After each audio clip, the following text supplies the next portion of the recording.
22. zadatak, prvi dio. Za pripremu obroka za 7 osoba utrošeno je 4.2 decilitra mlijeka i 350 grama krušnih mrvica. Kolika je količina tih namirnica potrebna za pripremu takvog obroka za 4 osobe? Evo, znači, čim pročitamo zadatak, odmah bi trebali vidjeti da se ovdje radi o nekakvim omjerima, odnosno proporcijama. Kako to možemo prepoznati? Pa zato što imamo ovako dva slučaja. U prvom slučaju imamo 7 osoba koji sad trebaju nekoliko mlijeka i nekoliko krušnih mrvica, nije toliko bitno. I onda imamo drugi slučaj gdje je više ili manje osoba. Dobro, i sad je pitanje koliko će oni trebati mlijeka ili krušnih mrvica. Ok, znači to nam je nekako znak da moramo raditi omjere, odnosno proporcije. A sad što se tiče samog računa, pokazat ćemo dva načina, pa si onda vi odaberite koji vam je bolji, lakši, brži, što god. Ok, samo znači držite se onda jednog i uvijek tako radite da ste uvijek sigurni u vaše rješenje. Ok, evo ajmo pokazati prvi način na mlijeku. Znači imamo 7 osoba i te osobe trebaju dakle 4.2 decilitra mlijeka. Dakle, s jedne strane su nam osobe, s druge strane nam je to mlijeko, između njih je strelica, tu bi inače kao stajao jednako, ali sad nećemo baš staviti da budemo bar malo matematički ovako ispravni skroz. Ok, i sada sljedeći korak bi bio da mi izračunamo koliko bi trebalo mlijeka za jednu osobu. Ok, znači nađemo taj nekakav najmanji dio za koji možemo onda računati. U ovom slučaju to bi bile osobe, jer mi ako znamo koliko treba za jednu osobu, odmah znamo koliko treba za 4 osobe ili ako je drugačije zadan zadatak koliko treba možda za 16 osoba, nije bitno. Samo ćemo onda taj broj pomnožiti sa tim brojem koji smo dobili za jednu osobu. Dobro, a kako ćemo doći do količine mlijeka koji treba za jednu osobu? Pa da vidimo što smo napravili sa lijeve strane da dođemo do te jedinice. Znači kako smo od 7 došli do 1?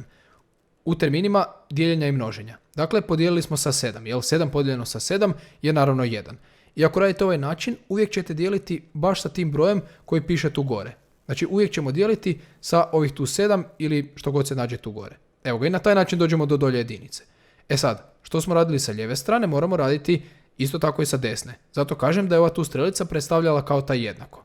Ok, pa onda sa desne strane ovih 4.2 podijelimo sa 7 i dobijemo 0.6 decilitara. Super. I sada što mi konačno želimo? Mi želimo izračunati za 4 osobe koliko njima treba mlijeka. I sada ponovno, kako od 1 dođem do 4 ako želim množiti ili dijeliti s nečim? Pa pomnožim sa 4.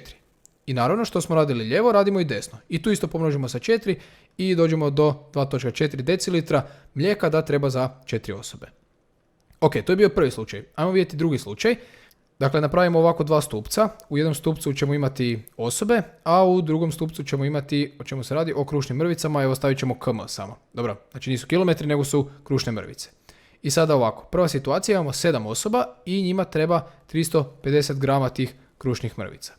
U drugom slučaju imamo 4 osobe, ali ne znamo koliko im krušnih mrvica treba, pa stavimo x. Ovdje tu ćemo sada odmah izračunati taj broj koji smo tu dobili dolje, znači bez ovog tu međukoraka da računamo za jednu osobu. Ok, na koji način? Napravit ćemo ovako dvije strelice tu sa lijeve i desne strane kao van ove naše tablice. I te strelice moraju ići od manjeg broja prema većem. I sad ja znam da je naravno 4 manje od 7, pa će mi prva strelica ići prema gore. A što očekujem sa druge strane? Tu jedan broj nemam.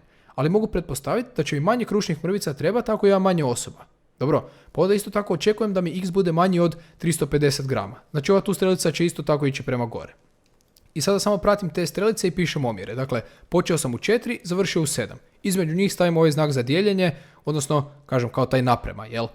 I sada sa druge strane idem od x, stavim naprema 350. Evo ga i gotov sam. Sad je ovo tu, ja se nadam, malo lakše izračunati, jer želimo se samo riješiti ovih tu omjera. Na koji način? Pa to je ono pravilo vanjski s vanjskim i unutarnji s unutarnjim. Dobro, znači tako ćemo ih pomnožiti. Evo, možemo prvo uzeti 7x, to mi je naravno 7x, a sa druge strane ćemo dobiti 4 puta 350. I sada da dođemo samo do x-a, naravno podijelit ćemo sa 7 i ono što moramo izračunati je 4 puta 350 i onda još to podijeliti sa 7. I dobijemo znači da je naš x jednako 200, kako se radi o gramima stavit ćemo isto tako da je to u gramima. Evo ga, dakle naša onda su rješenja 2.4 decilitra mlijeka i 200 grama krušnih mrvica.